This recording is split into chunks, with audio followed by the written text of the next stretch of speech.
نعوذ بالله من الشيطان الرجيم بسم الله الرحمن الرحيم الحمد لله رب العالمين والصلاة والسلام على سيدنا محمد وعلى آله وأصحابه أجمعين أما بعد Assalamu alaikum wa rahmatullahi wa barakatuhu. Құрметті Алла Тағалаға ұлы пайғамбарымызға үмбет, исламда бір туған туысқан болған барша мұсылман қауымы, әуелі жаратушы Алла Тағалаға сан-санақсыз мадақтар, мақтаулар болсын. Ардақты пайғамбарымыз Мұхаммед Мұстафа саллаллаху алейхи уассаламға және ол кісінің отбасына, жұбайларына, сондай сахабаларына салауаттар мен сәлемдер болсын. Сондай-ақ ол кісіге үмбет болған, осы мешітіміздің жамағаты болған барша ауыл тұрғындарына Алла Тағаланың екі дүниелік жақсылығы болсын. Бүгінгі уағыз тақырыбымыз неке және оның шариғаттағы маңызы. Неке тақырыбында сөйлесетін боламыз. Жалпы әл-мисақтан бері осы дін ұстанып келе жатқан мұсылман қауым үшін дініміздің әрбір терминдері бізге өте ұғынықты. Намаз болсын, ораза болсын, хажылық болсын, зекет болсын, мына бүгінгі тілге тиек еткелі отырған неке тақырыбы болса да бізге өз сөзіміз сықылды болып кеткен. Жалпы неке десе бір қазақтың кәдімгі еңбектеген баладан еңкейген қарияға дейінгі барлығы толық түсінетін, оған аударудың, оны түсіндірудің ешқандай керегі жоқ бір термин болып кеткен. Сондықтан да осы тақырып жайында біз жалпы не білеміз? Осы неке тақырыбы шариғатта қалай қарастырылады? Және біздің салт дәстүрімізде ол некенің орны, маңызы қандай? Жалпы адамзат баласы үшін осы некенің маңызы қандай деген тақырыптарда бүгінгі жұма уағызымызда сөйленетін болады. Әуелі құрметті мұсылман қауымы, неке жаратқан Алла Тағаланың ерекше рахым менен хикметке толы неғметтерінің бірі, әсіресе адам баласына берген неғметтің ең ұлысы. Адам ата Құдай Тағала құзырында жаратқаннан кейін оны жәннатқа кіргізді, адам атаны. Сонда адам ата жәннаттың бүткіл неғметін, армандап жүрген неғметін бәрін көрді. Адам ата бәрін дәмін татты. Бірақ соның бәрін көріп, соның бәрін аралап жүріп, адам атаға бір нәрсе жетіспеді. Бір нәрсені аңсады. Құдай Тағала оны да білді. Ол не еді? Ол жұбай еді, құрметті жақсылар. Ол жар еді.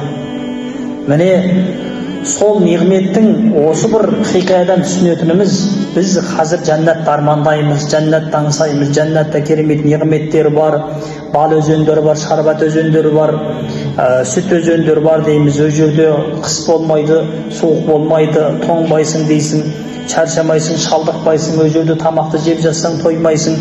Әрбір жеген тамақты бір үзім нанды 10-ға бөліп жесең, одан 10 түрлі дәм шығады дейді. Дүзге бөліп жесең 100 түрлі дәм шығады. Жәннаттың неғметі қандай керемет деп тамсанамыз. Бірақ сол жәннаттағы сондай неғметтердің ішінде онан да керемет неғмет не екен? Ол ерлі зайыптылық, жұбайлық қатынасы екен. Өйткені адам ата жаңағы жәннатқа кіріп, жәннаттағы сондай неғметтің бәрін көріп, тағы да қанағат етпеді. Тағы да бір нәрсе адам атаға не болды? Жетіспеді. Ол не еді? Ол жұбай еді. Міне сол жұбайды Алла Тағала жәннатта әйел қауымын жәннаттың ішінде адам атаның қабырғасынан жаратты. Сөйтті дағы мына аятты бізге түсірді не дейді? Wa min ayati an khalaqa lakum min anfusikum azwajan litaskunu ilayha wa ja'ala bainakum mawaddatan wa rahma inna fi dhalika la ayatin liqaumin yatafakkarun. Шын мәнінде міне сондай оның ұлы құдіретінің шексіздігін көрсететін айқын дәлелдердің бірі сендердің өз болмыстарыңнан әйел жаратуы дейді, жұбайларыңды жаратуы дейді. Осыған назар салып қарайтын болсақ, өз болмыстарыңнан деген тіркес келіп жатыр. Яғни Хауа ананы, яғни әйелді қайдан жаратты Алла Тағала? Өзіміздің бір тәнімізден, өзіміздің бір қоспамыздан жаратып отыр, өзіміздің. Оны бір ағаштан жаратып қойған жоқ, оны бір тастан жаратып қойған жоқ, оны бір судан жаратып қойған жоқ, оны бір басқа хайуандардан, жұлдыздан, айдан, марстан бір нәрседен жаратып алып келген жоқ. Құдай Тағала өзімізден жараттық дейді. Енді ойлану керек. Алла Тағала тағы да аяттың соңында айтады: жандарың жай тапсын деп сендер үшін өз болмыстарыңнан жұбайлар жаратып, араларыңа сүйіспеншілік һәм мейір сезімін ұялатқан Алла Тағала қандай құдіретті.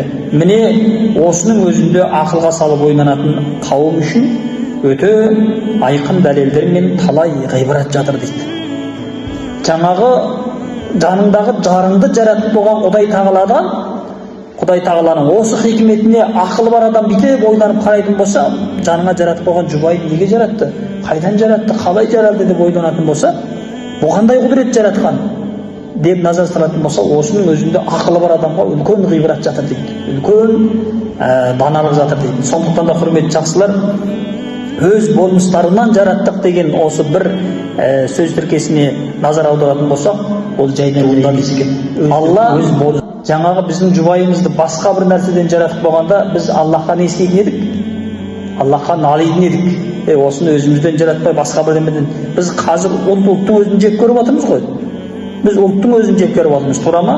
Анау түрік, анау қазақ, анау орыс, анау Қытай дегендей. Тіпті біз ұрудың өзін жек көріп жатырмыз қазір.